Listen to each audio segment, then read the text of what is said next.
pamusoro vana veZimbabwe ndinoda kutaurawo zvandinoda kutaura pano muzvibatisise mupedze kuona video yandiri kuisai.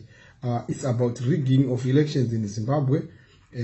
My elections acharigwa and kutaura kwandiri kuita kuno rigging yacho yakatoitwa, but chamusingangozivi chete kuti rigging yacho inoitwa sei, kusaziva kufa vanhuwe. Zvakanzi izvo naMwari, my citizens are perishing because of lack of wisdom.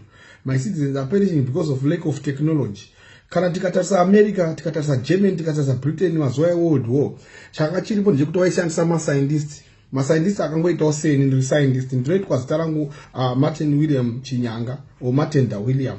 Saka ndiri scientist, saka zvandoda kungotaurawo zvinhu zvokuda kuti gwagwagwa ramba wakateerera kusvika ndapedza zvandoda kutaura kuti wanzwisisa wotumirawo video iyi kune vamwe vanhu kumavoters. I'm talking this to voters who have registered in Zimbabwe and your rights and what is going to happen to your vote.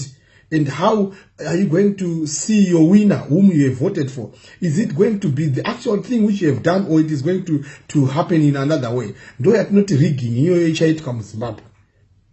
Ndisandaenda kumberi ndoda kutaura ndichitaura kuti mascientists ekuGermany nekuAmerica vanenge vachitarisana muteknology kuti uyu ari kugadzira weapon yakaita sei, ari kugadzira weapon vachituma maspy kuti vaone. And mascientists anenge achiita izvi tikazwa kuti mumwe akazogadzira nuclear bomb rikabhomba akagadzirwa naEinstein aigara kuGermany, asi akaenda kuAmerica akaziva vamwe wake vaigara kuGermany kuti ndovanana akavatora vakaenda kuAmerica vakagadzira zvombo zvinotyisa. Vamwe vagadzira malesa, zvinhu zvaitaswa neGermany neBritain kuti vaone kuti chinyi chiri kuitika nemaspying things. Naso iyo technology neintelligence inofa hunge inesu mavoters muZimbabwe kuti chiri kuita kuti tiruze muZimbabwe chii. Last time takangoona MDC yakangoshaya kuti yarohwa nei, takangoona ZANU yawina.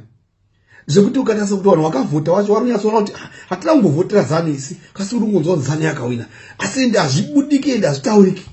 Nokuti kana madifference ema-elections aingosiyana kana ne20 votes kana ne30 votes, kuti ndoti zvesho asi ZANU yatowina MDC yanga ichivhoterwa pasi ndakaedza vote yangu saka tatorohwa. Mofunga kuti ndezvechokwadi, but nyaya iripo ndeye kuti ndoda kuti munzwe nyaya ipapo. Unoziva sei kuti kana takabata mari kuti iyi genuine kana kuti haisi genuine? Unoziva, unotesta sei mari idzi kuti iyi $20 iyi genuine, $20 haisi genuine? Kana dziripo dzese dzakangofanana ndedze-white everything, zvese nekuchekwa kwacho zvakangonaka zvese. Vamwe vanoti aiwa toziva kuti genuine kuti tinobata. Blind people vanobata mari wonzwa kuti pane zvakadai nemagrip wonzwa kuti genuine. Izvi kana iyoyo pendi yacho ikange yakakoreswa unongonzwawo grip yacho futi ichitongoita kunge genuine.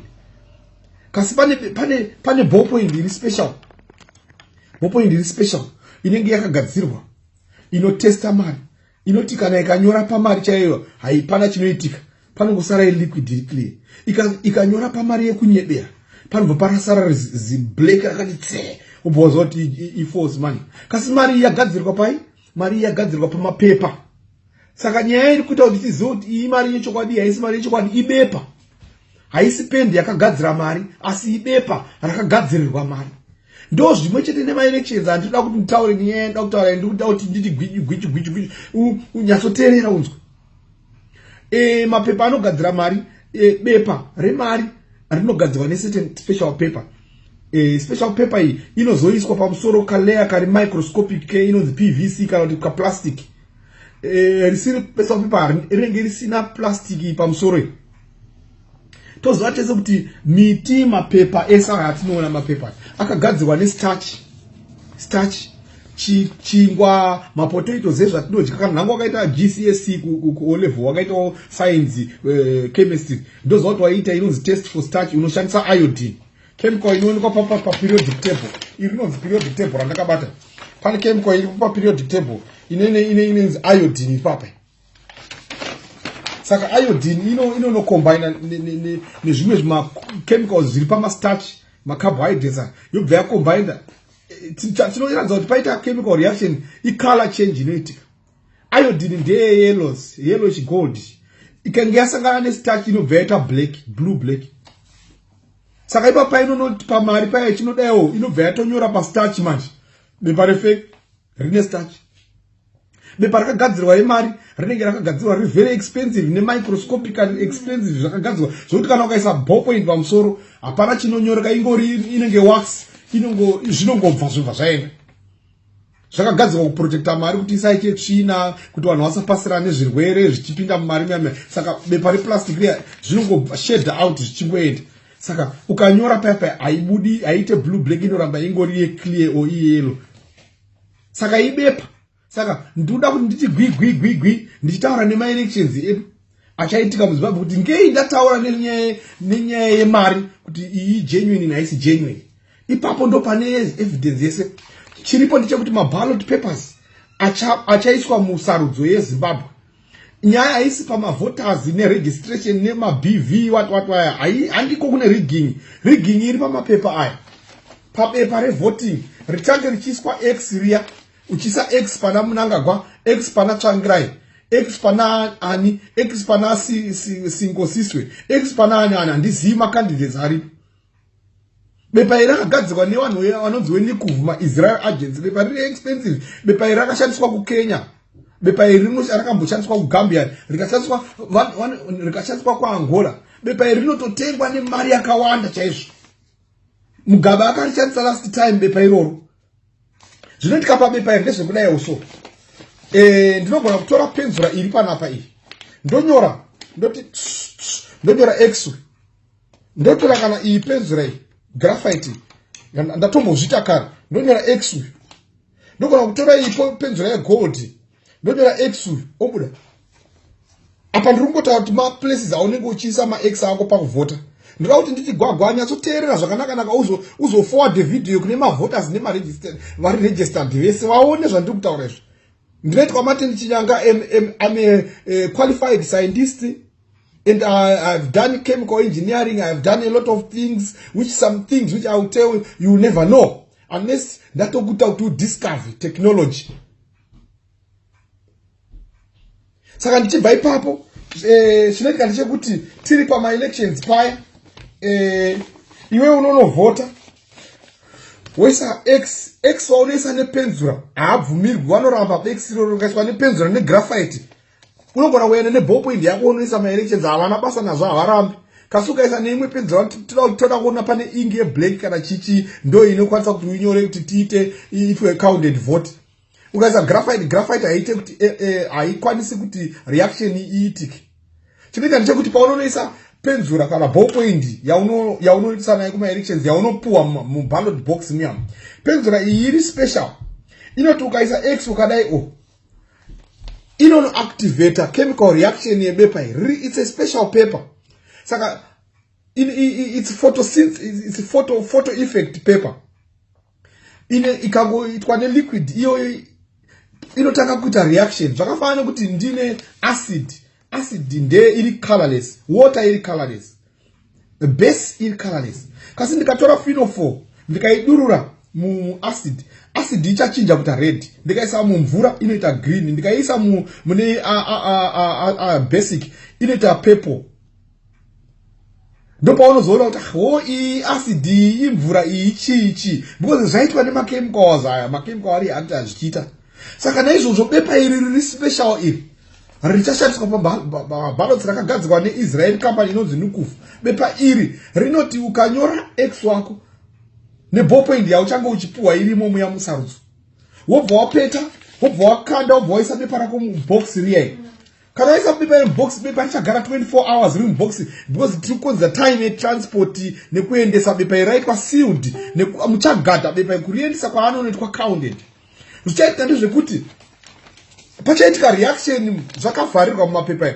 reaction ichatanga kunyungudutsa x wako wawaisa ichinyungudutsa zvese yobva yabudisa carbon footprint x anga ari watermark uyu x anga ari watermark anga ari paMnangagwa ndiye achasara ega obva abuda pachena vamwe vese ayobva adzima kana zvadaro izvi pasarudzo pakukaundwa kwemapepa max ari paMnangagwa ndo anenge achitorwa achikaundwa achiswa ako iwo akadzima because paitika chemical reaction kusaziva kufa hama dzangu ndati nditaurawo munzwisise science zvadziri that's why muri kuonawo Mnangagwa nanowachiwenga wese vari very confident kana Mugabe chaiye pamaelections akapera anga ari very confident even kana Kenya government was very confident pamaelections awakaita ndisati ndapedza kuti nditi gwa havabva vangotori mapepa iyayaya ese akaiswa pax pana Mnangagwa, vanotora 70% yakaiswa max pana Mnangagwa, 30% yakaiswa max paMDC, 10% yakaiswa kune tumwe tuvanhu twada kuvhota. Saka uchimidzi mapepa aya paachaitwa imimi mese muchavhota, mavhoters tinoada akawanda kuti auye kuzoisa max apa. Kana mavhoters akasaya tinoti taukurova kuti endai munovhota. Nango ukarogwa ukarwadziwa kana ndisi kumbovhotera zani yacho Brad Bastet, vari kuti ndinovhota ndiri kunovhotera Tsvangirai, chauri vari kungoda ndechekuti uise x pabepa iri. Kana waisa x bepa rabudzwa raiswa, waisa kuti reaction iite, waisa indicator yekuti reaction iitike pabepa apa ibudise results. Ndo zviripo ipovo, ndo zviripo hama dzangu. Ndo zvandikuedza kuti taure 10 minutes dzauri kuona video dzekutambisa, kasi 10 minutes dzekuti unzwise ndichataura solution yekuti toita sei kuti zvinhu zvakadai zviregereke kuitika, tione sarudzo yakanaka ine utsvene ine utano muZimbabwe. Saka maballot box ari distributed kuenda kwaZvimba, kuenda kwaHarare, kuenda kupi ese akagadzirwa akatorongwa muna izvozvo. Saka imi mavoters kwaZvimba munozikanwa kunzi muri 500, emaHarare munozikanwa kunzi muri 5000, ekwaMutare munozikanwa kunzi muri 10,000 kana kuti hameno mamiliyoni zvichaitwa ipapo. Maballot box akagadzirwa according to maconstitutions awo. Mapepa aya akagadzirwa kare atoripo, akachengetwa maspecial paper anoda kungotswa English chete obva atongobudisa reaction chobuda. Ndo zvamusingazivi izvozvo vana veZimbabwe, kusaziva kufa. Saka ndinoda kupedza ndichibva ndataura ndichibva ndadaiwoso panobuda pakuitwa sarudzo akagadzirwa zvokuti 70% chance yatataura iyi pakuti mapepa achabatwa aya pachange pachibuda, uchiona kuti pasarudzo panogona kubuda pakati 346 ZANU-PF, MDC 320. Zokuitawo kunge MDC yavhoterawo vanhu vayo, ZANU yavhotera asi atowina, ndo ZANU kaita 46 uyo ne26 votes atowinaka. Saka zvaitaka ndo zvimwe chete zvichaitikawo kwaZimbabwe, nekuti kumuowa achitoita kuti maballot box aya kwaaenda anofanira kunge akatoshota, ekuti ZANU inenge ine 30, MDC ine 70 chichi, maconstitution ava akaverenga kungotiwo kukoti zviite, wotoona kuti muHarare mahwina munhu weMDC, nokuti it's obvious kuti muHarare muhwine munhu weMDC, it's obvious kuti kwaMutare kuhwine munhu weMDC. Saka kugadzirwa zvakaitwa rigging iyi, maresults emaelections akatobuda kare, akatogadzirwa zvakapera kare. Imi muri kuregister kungotira kuti muise mainka. Saka ndakuda kutauravo donzo ndekuti taure kuti tozviita sei, tozviregedza. Ipira iyi video iyi kuvakuru venyu nevanhu vese vachaita vakaregister kuvhota, kuti ndo zviri kutaurwa naMartin William Chinyanga, scientist mukuru anoticha muEngland, muuniversity yemuEngland, kuti ndo zviripo. Vanhu veMDC, vanhu vese rambai mapepa aya, maballots akatengwa karaya aripo, ada kuti muvhote, arambei, musaashandise. Torai mapepa anogadzirwa kuborder timbers, onoprintwa makatarisa, ndo achaenda musarudzo. Kana kuti tumirai mapepa agadzirwa kuBritain kana kuAmerica, pamwe ZANU inorambawo kuti agadzirwa kuBritain kana kuAmerica, nekuti vanotyawo kuti pamwe izvo zvinozoitikirawo kupi, zvozoitikirawo kwavari. Saka mapepa aya, mapepa iri bepa iri special rakatogadzirwa, millions and millions arimo mugovernment akatochengetwa, ari achadispatchwa panguva yemaelections. That's why muri kuona vari